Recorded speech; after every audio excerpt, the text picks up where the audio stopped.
Hey guys, I just wanted to share another dream that I had about 2 nights ago. And in this dream, I was definitely back in the city, and probably it looked like Philadelphia. Grew up there, and so there were definitely some areas and some landmarks that I just understood where I was. And I don't know if that's significant or not. Um, but in the dream, there was complete chaos going on. There was looting going on. But it was a different kind of looting. I don't know if it was from the race riots, but it seemed to be people were definitely afraid of something that was getting ready to happen, something that was coming. And to the point where they were deathly afraid. And I saw people looting like mostly food and medical supplies. And there were a few like stragglers that were looting things like TVs and stuff like that. But even the looters were looking at these people like, what is the point of looting and, stealing a TV because it's not going to mean anything soon. So I remember seeing people like, we were at a bus depot, and the bus company, which in Philadelphia is called SEPTA, but they had issued a statement saying they were only doing one more round of bus transportation routes. And so they were trying to pay like extra money, like $50, $100, just to get on the bus to see if they can get home because they were stuck. And you had bus drivers that were actually abandoning the buses and saying, listen, I need to be with my family. So, I don't care what the bus company is saying, this doesn't matter. So the buses were just in the middle of the streets. Everything was gridlocked. And I saw people running into their homes, like to the basements. And so all of a sudden I found myself in a basement with a bunch of people, and they were all like kind of panicking. And I kept saying, we have to get to safety. And I understood safety was outside of the city, in a rural area, specifically where I live now. I remember saying, we have to get there. We have to get there. And so I remember packing up a bag, and there were several people packing like backpacks with me, and we knew we were going to on foot head out, and I live 6 hours away from Philadelphia now. So I knew this was going to be a dangerous journey, and, there were people killing people in the streets and stuff. So it was like, how are we even going to get there? I remember saying we need to pack like water purification tablets, food, bottles of water, medicine, medical supplies. That was a big one that I kept trying to pack.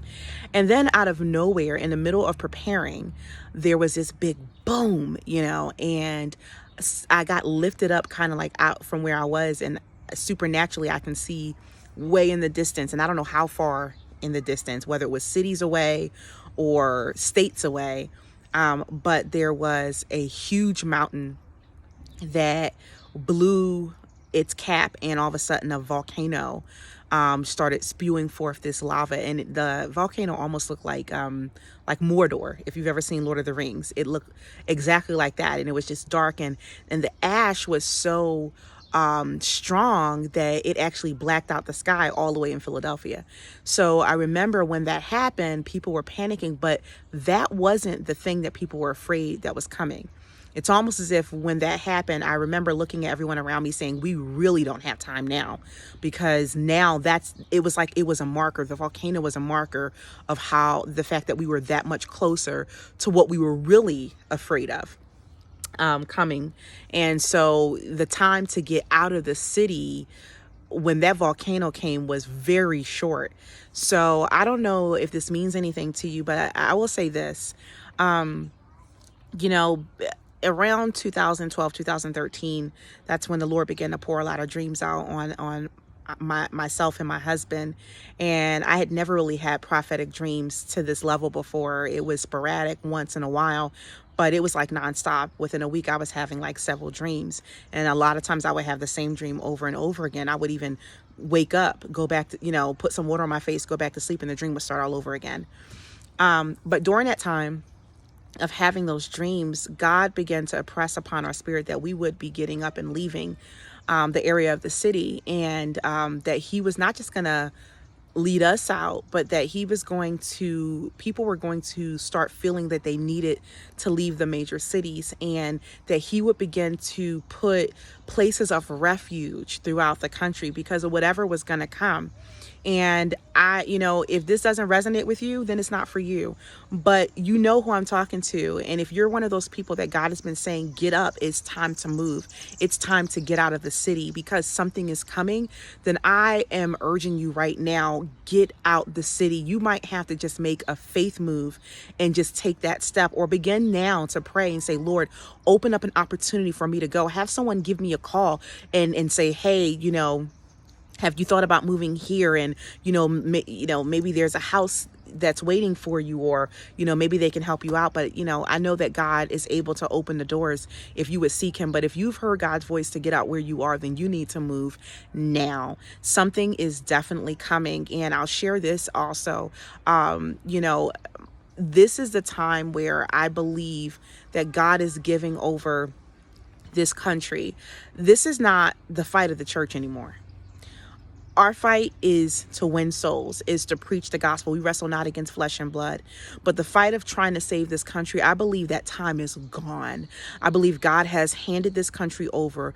He has given it over to the lust of their heart, and the judgment that is getting ready to come upon it is its own fault. And I've had a dream. If you check out, I believe it's either video 2 or video 3, part 2 or part 3 of the videos that I've done thus far on this channel. There's a dream where I talked about where there was a missile falling from the sky and it was getting ready to fall upon America. And when I asked the Lord, I said, God, who did this? And immediately there was a missile next to me and it said, USA, your sins have found you out. You have been weighed in the balance and found wanting. It is the sins of this nation that is going to judge this nation. And that's just where we are. So I really encourage you right now to seek the Lord while he can be found, to be obedient. This is the season of immediate obedience. If God is telling you to do something, do it. Do not wait. Don't second guess it. Don't question him. Just do it. We go back to the whole story of Jesus' stepfather, Joseph, when the angel came before him in a dream and said, get up, pack up the baby and go to Egypt. This was not the time for Joseph to ask 1,000 questions. This was not a time to say, oh, well, how is this going to work out? I need to make sure I have a job there. I need to make sure I have this there. And once everything is perfect, then I'll move to Egypt. No, he had to be obedient and have faith and get up and go when God told him to go. Some of y'all, this is for you. If God is telling you to get up and go right now, it is not up to you to wonder out, where am I going to work? Where, what kind of job am I going to have? How's my housing going to work out? All this. You need to just be obedient and seek the Lord and trust his hand. God will provide. And my husband and I have many, many stories where God has called us to do things that seemed impossible. Walk away from this job and put your 30 days in where your housing and your job are all in the same place and you don't know how it's going to work out. But trust me, I'm doing something in your life. And we did it. We were obedient and God worked it out. It was down to the wire to that last moment. God opened up that door at the very last moment, but he did it. So please, please, please, please, please be obedient. Something is coming to this nation. It is going to shake this nation. There is destruction, sudden destruction getting ready to happen. And I can't tell you how. I can't give you all the details. I tend to believe that bombs are going to fall. I tend to believe that because of what I've seen in my dreams, but I know it's coming. And some of you, God has told you the same thing. God has been giving dreams to his people. And you know what? What is the point of asking God to pour out his spirit and for us to have all these dreams if we're not going to listen? What's the point of God giving prophetic dreams if we're not going to sit there and listen to what they're saying?